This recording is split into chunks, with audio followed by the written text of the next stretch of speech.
ખેડબ્રહ્માથી હિંમતનગર નવીન બોર્ડગ્રેજનું લોકાર્પણ કરતા પ્રધાનમંત્રી નરેન્દ્ર મોદી, મુખ્યમંત્રી ભૂપેન્દ્ર પટેલ સહિત અન્ય મહાનુભાવો રહ્યા ઉપસ્થિત। દેશના પ્રધાનમંત્રી નરેન્દ્ર મોદી દ્વારા આજે વિકાસલક્ષી કામોનું લોકાર્પણ કાર્યક્રમ હેતુ ગુજરાતના મુખ્ય મહેમાન બન્યા હતા। આ પ્રસંગે રાજ્યના મુખ્યમંત્રી ભૂપેન્દ્ર પટેલ સાથે નાયબ મુખ્યમંત્રી અને ગૃહ રાજ્યમંત્રી હર્ષ સંઘવી, વિધાનસભાના અધ્યક્ષ શંકર ચૌધરી સહિત અન્ય મહાનુભાવો સાથે વહીવટી તંત્રના ઉચ્ચ અધિકારીઓની ઉપસ્થિતિમાં દેશના પ્રધાનમંત્રી નરેન્દ્ર મોદી દ્વારા રાજ્યમાં વિકાસલક્ષી કામોનું આજે લોકાર્પણ કરવામાં આવ્યું હતું।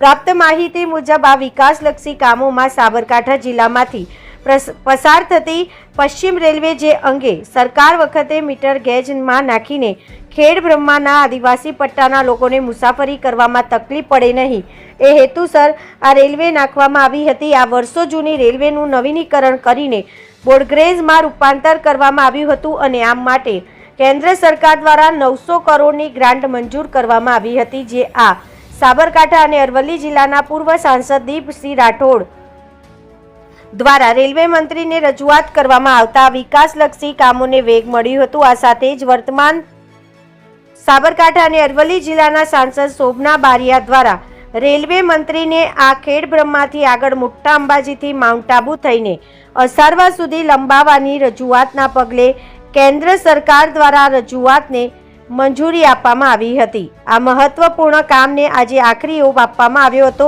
અને આજે તારીખ 31 માર્ચના રોજ સાબરકાંઠા જિલ્લાને પ્રધાનમંત્રી દ્વારા નવીન ટ્રેનનું લોકાર્પણ કરવામાં આવ્યું હતું। પ્રધાનમંત્રી નરેન્દ્ર મોદી દ્વારા લીલી ઝંડી આપીને આ સારવા ખેડબ્રહ્મા હિંમતનગર નવીન ટ્રેનને લીલી ઝંડી આપવામાં આવી હતી। આ ટ્રેન ખેડબ્રહ્મા રેલવે સ્ટેશનથી ઉપડી ઈડર રેલવે સ્ટેશન આવી પહોંચી હતી, જ્યાં વિસ્તારના ધારાસભ્ય અને રાજ્ય સરકારના પૂર્વ કેબિનેટ મંત્રી રમણલાલ વોરા, આ વિસ્તારના પૂર્વ ધારાસભ્ય અને રાજ્ય સરકારના પૂર્વ શિક્ષણ મંત્રી કરસનદાસ સોનેરી, પૂર્વ તાલુકા પંચાયતના પ્રમુખ કાંતિભાઈ પટેલ, મહંત મકાલગીરી મહારાજ, મામલતદાર પૂજા જોશી સહિત અન્ય મહાનુભાવોની ઉપસ્થિતિમાં આ રેલવે ટ્રેનનું ઈડરમાં ભવ્ય સ્વાગત કરવામાં આવ્યું હતું અને પધારેલા તમામ મહાનુભાવોને ફૂલહાર પહેરાવી સ્વાગત કરવામાં આવ્યું હતું।